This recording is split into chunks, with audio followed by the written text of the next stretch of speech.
Olá a todos, uma vez mais estou aqui para trabalhar a temática da resolução de conflitos, desta vez atrelado ao conceito de aprendizagem emocional. Pois bem, por que falar da dimensão afetiva na resolução de conflitos? Eu resolvi iniciar essa vídeo trazendo para vocês um excerto, um flash só de uma pesquisa desenvolvida em Barcelona, pelo grupo de professoras com quem eu trabalho lá, a professora Montserrat Moreno, Genoveva Sass, que está nas referências da vídeo e que já foram citadas em outros momentos. É um material de pesquisa cujo objetivo maior era justamente analisar os conflitos da vida diária. Tá? E o que eu trouxe aqui para vocês são excertos de uma situação relatada por um casal, que viveram um conflito, mas relataram, primeira parte da pesquisa, eles foram entrevistados juntos, depois ouvimos a versão, elas ouviram a versão de cada uma das partes. E o que eu trouxe aqui foi uma montagem dessa entrevista a partir dos dados apresentados por cada uma das partes. Então eu estou chamando aqui o nome fictício Maria e Antônio. E estou chamando de Diário de Maria e Diário de Antônio. Vou pedir licença para vocês para ler o texto, porque eu acho que vai ser bastante ilustrativo, tá? De como as pessoas significam de forma diferente os mesmos fatos. Então vamos lá, primeiro eu vou ler o Diário de Maria, tá? Ontem, sábado à tarde, Antônio veio me buscar. Fazia tempo que eu esperava na porta, quando o carro parou em frente à minha casa. Como sempre, ele chegava tarde. Me sentia muito magoada com ele e pouco valorizada por sua maneira de comportar-se comigo nos últimos tempos. Tanto que ao entrar no carro, sem perceber, fechei a porta bruscamente. Oi, disse Antônio secamente. Oi, respondi a ele no mesmo tom. Onde vamos? Aquela era uma pergunta cretina. Eu estava certo de que ele já havia decidido onde queria ir e qualquer sugestão minha que não coincidisse com seus desejos seria, mais ou menos, sutilmente ou não descartada. Tanto faz, lhe respondi para evitar todo aquele processo que eu já conheço. Mas ele insistiu em parecer que me deixava escolher. Onde você gostaria de ir, Maria? Tomar alguma coisa e depois pegar um cineminha? Senti que fazia o mesmo de sempre, mas daquela vez eu não pude me conter. Não importa o que eu quero, sempre fazemos o que você prefere. Ele respondeu, nossa, como você está? E eu respondi, sim, estou indignada. Olhei para Antônio e senti que meus olhos enchiam-se de lágrimas. Por quê? Respondi-lhe. Estou de saco cheio de você decidir como deve ser a nossa relação. Mas isso não é verdade, respondeu Antônio com um suspiro de cansaço. Como não? Você sabe que sim. Vamos ter mais uma noite de discussão? Prosseguiu Antônio. Sim, teremos, sempre que for necessário. Eu não aguento mais. Nos encontramos somente quando você pode, sempre e quando não tem outros compromissos, como trabalhar, sair com seus amigos ou praticar esportes. Eu me dei conta que eu me exaltava muito ao falar. E eu fazia tudo tão rápido e me senti muito ansiosa. De repente ele me respondeu, olha aqui Maria, se você não consegue respeitar minha vida, é melhor que nos separemos. Sentia que o universo caía abaixo. Eu somente tentava falar com Antônio para romper a falta de comunicação que havia criado entre nós, como um profundo buraco negro. Mas ele, em lugar de me escutar e expor suas razões, me propôs acabar com nossa relação, sem muitas palavras. Chorei e respondi, você sabe que eu lhe dou muita liberdade, mas sou alguém com quem você está saindo e não um prato que você come somente se te apetece. Pois bem, essa é a versão da Maria a respeito de um episódio que o casal viveu. Vamos ver agora a versão do Antônio, que é a outra parte envolvida no conflito. Ontem, sábado à tarde, fui buscar Maria. Ela estava em frente ao portão de sua casa quando parei o carro e ela se aproximou rapidamente. Depois de uma longa semana de trabalho, longa e dura, em que eu não tinha tido tempo para nada, ao vê-la, senti que naquele momento começava o melhor fim de semana da minha vida. Necessitava muito estar ao lado dela e queria muito me divertir com ela. Ela entrou no carro e fechou a porta bruscamente. Olhei para ela super surpreendido. Oi, disse a ela. Oi, respondeu-me secamente. Ela me parecia muito nervosa. E para relaxá-la, resolvi perguntar, onde vamos hoje? tanto faz. Decididamente, Maria não estava de bom humor naquele dia. Resolvi sugerir algo que eu sabia que ela gostava. Onde você gostaria de ir, Maria? Que tal tomarmos alguma coisa e depois pegarmos um cineminha? Não importa o que eu quero. Sempre fazemos o que você prefere, respondeu num enorme mau humor. Nossa, como estamos hoje? Sim, estou indignada. Aquilo era tudo que eu não queria, quando começava o meu tão esperado fim de semana. Decidi, uma vez mais, acalmar Maria. Por quê? Perguntei a ela. Estou de saco cheio de você decidir como deve ser a nossa relação. Eu não entendia nada. Tudo me parecia muito injusto. Eu estava tão cansado e sem ânimo para entrar numa longa discussão como outras tantas que Maria parece gostar. Outras tantas. Isso não é verdade. Como não? Você sabe que sim. Vamos ter mais uma noite de discussões, Maria? Sempre que for necessário. Eu não aguento mais. Nos encontramos somente quando você pode e sempre e quando não tem outras coisas mais importantes para fazer, como sair com seus amigos, praticar esportes. Decididamente, Maria queria discutir naquela noite e eu senti que qualquer coisa que eu fizesse não conseguiria evitá-lo. Eu me lembrei da semana que tive, cheio de problemas no trabalho. Sinceramente, não me senti com ânimo de aguentar as injustiças de Maria. Ela me acusava de ter que trabalhar. Isso é um absurdo. Decidi acabar logo com a discussão. Olha aqui, Maria, se você não consegue respeitar a minha vida, é melhor nos separarmos. Mas ela prosseguiu sem comover-se. Você sabe que eu lhe dou muita liberdade, mas eu sou alguém com quem você está saindo e não um prato que você come somente se te apetece. Pois bem, eu resolvi começar com esse material de pesquisa, porque para mim ele é muito ilustrativo de como duas pessoas significam de formas completamente diferentes o mesmo acontecimento.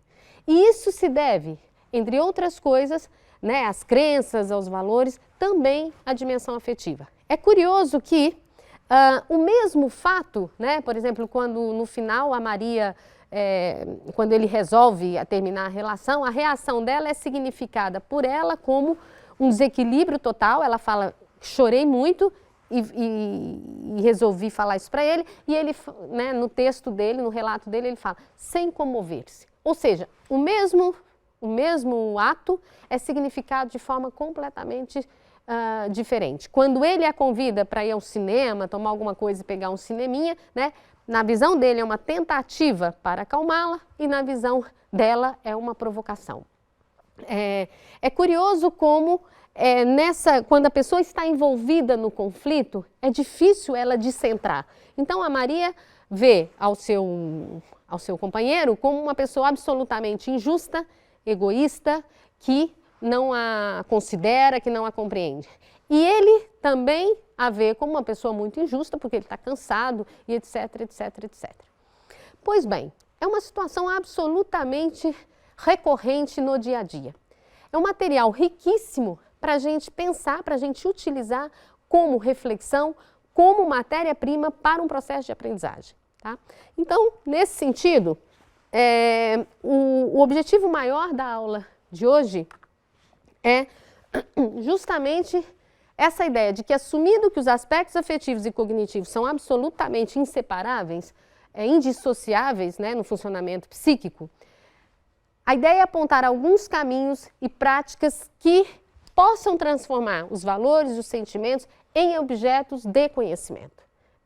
A gente sabe que muita coisa se fala na escola em relação aos sentimentos, em relação aos valores, sobretudo enaltecendo a relevância de uma relação nesse processo, uma relação positiva, né? Se fala muito da importância de o aluno e a professora ter uma boa relação, isso tem um impacto positivo no processo de aprendizagem, né? Eu acho que ninguém hoje nega isso, mas o que eu estou me referindo aqui, eu estou me referindo a uma outra coisa, estou me referindo à relevância de assumirmos os valores e os sentimentos como objeto de conhecimento. Dito de outra forma, na minha opinião, assim como nós temos que aprender a resolver um problema de matemática, né, a resolução de conflitos é um processo que exige aprendizagem. Nós não aprendemos, nascemos sabendo isso.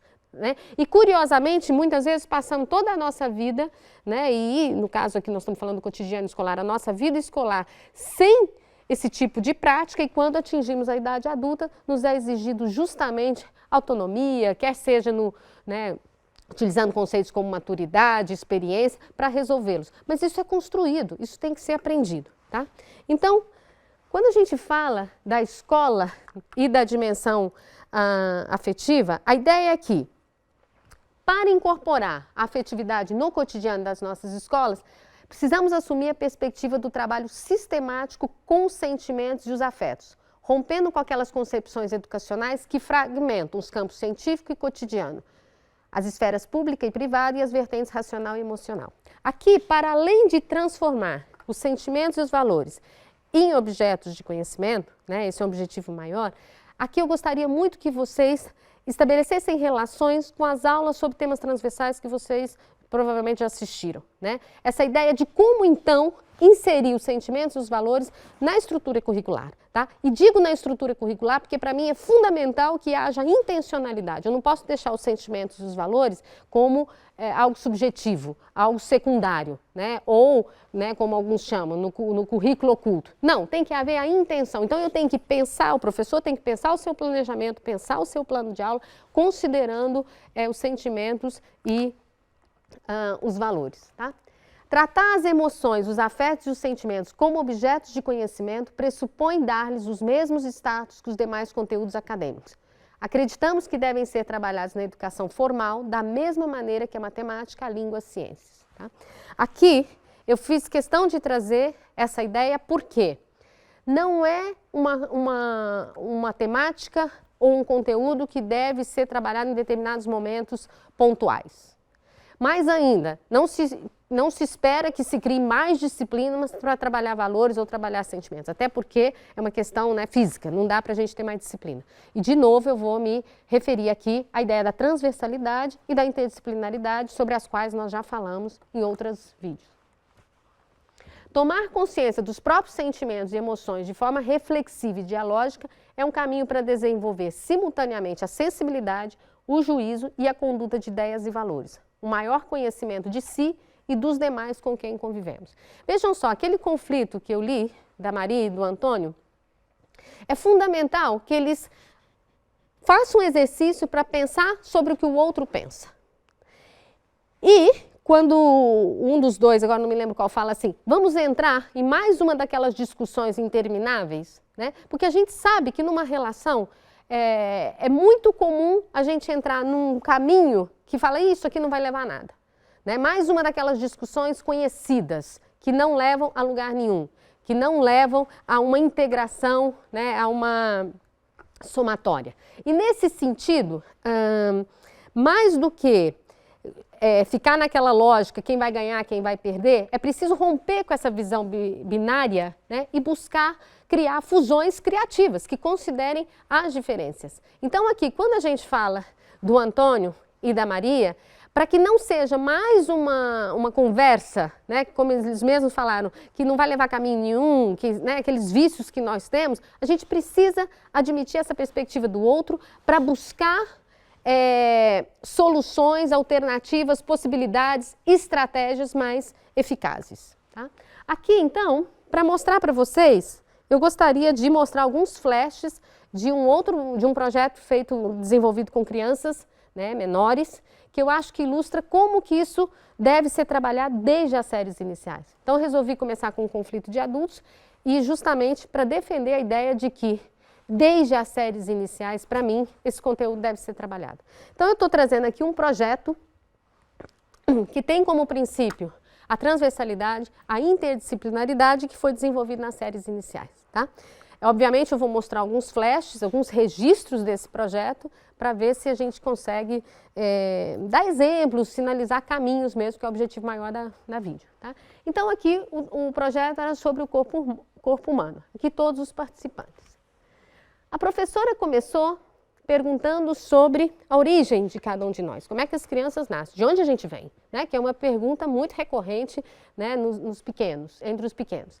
Então aqui, só para ilustrar, a Jéssica desenhou aqui um bebezinho, né, e a forma como ela se alimenta aqui ainda na barriga da mãe. E aqui coloca essa mãe diante de uma geladeira. Isso aqui é só para ilustrar que o ponto de partida da professora é justamente abrir e ouvir o que cada um pensa sobre a temática, qual a representação deles, tá?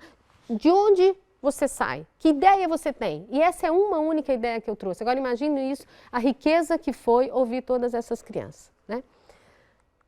Na sequência, um outro trabalho desenvolvido pela professora foi solicitar, discutiram muito sobre diferentes sentimentos e depois pediram para que as crianças, né, num papel grande no chão, desenharam o corpo de uma criança e pediram para localizar os sentimentos. Vejam só o que nós temos. É curioso porque a raiva e o ódio, eles localizaram nas mãos, tá? A vergonha nos genitais, né? O medo nas pernas. Aqui, o pensar na cabeça. Isso aqui foi um material riquíssimo para a professora, como mediadora, né, de conflitos, questionar. Por que raiva e ódio nas mãos? Né? E as respostas eram, eu me lembro que uma criança falava assim, ô dona, eles chamam muito os professores de dona, né, sobretudo na escola pública, é para dar porrada mesmo no amigo. Tá? Então, esse era o ponto de partida. Lembram-se que eu falei muito da questão da ruptura com a violência? E era assim que as crianças ali conviviam muito, a violência era muito forte nessa sala. E a professora, a partir desse material, não em cima de uma ordem, de uma moral deontológica do dever, você não pode bater, mas a partir desse material ela começou a questionar outros atos, né, de carinho, de amor, você pode ter com as mãos e não só a violência. Tá? Aqui, uma outra atividade que eu elegi para vocês... né, para dar visibilidade a vocês ao trabalho, cada uma das crianças foi pensar sobre si mesma a partir dos diferentes sentimentos que foram mencionados. Então, aqui é a representação de uma criança que ela relatou: eu fico com raiva quando me batem. Eu fico alegre quando eu estou apaixonada. Eu fico triste quando me xingam. Eu fico assustado quando minha mãe não volta rápido. Eu fico satisfeito quando eu como as coisas gostosas. Eu fico com vergonha quando eu vejo uma pessoa que eu não conheço. Aqui está mal escrito, né? Mas é uma pessoa. Eu fico preocupado quando eu perco a aula. A partir desse material, a professora foi trabalhar com um conjunto de alunos e ver como os sentimentos têm sua origem em situações diferentes. Então, eu me lembro que uma aluna virou uma coleguinha virou para ela e falou assim, mas você fica preocupado quando você falta a aula? Eu fico feliz, né? E a partir daí você vai se dando conta, as crianças vão se dando conta das diferenças. Quer dizer, na escola se fala muito em respeito, mas eu só posso respeitar o outro na medida em que eu o conheço. Então, esse é um trabalho que favorece não o processo de autoconhecimento somente, mas o conhecimento dessas diferenças. Tá? Na sequência, uma outra atividade que foi proposta, aí o exemplo que eu trouxe é sobre o sentimento de tristeza, eles foram solicitados a pensar em situações nas quais eles se sentiram profundamente tristes. Cada um foi pensando e, na sequência, a professora pediu para que eles desenhassem.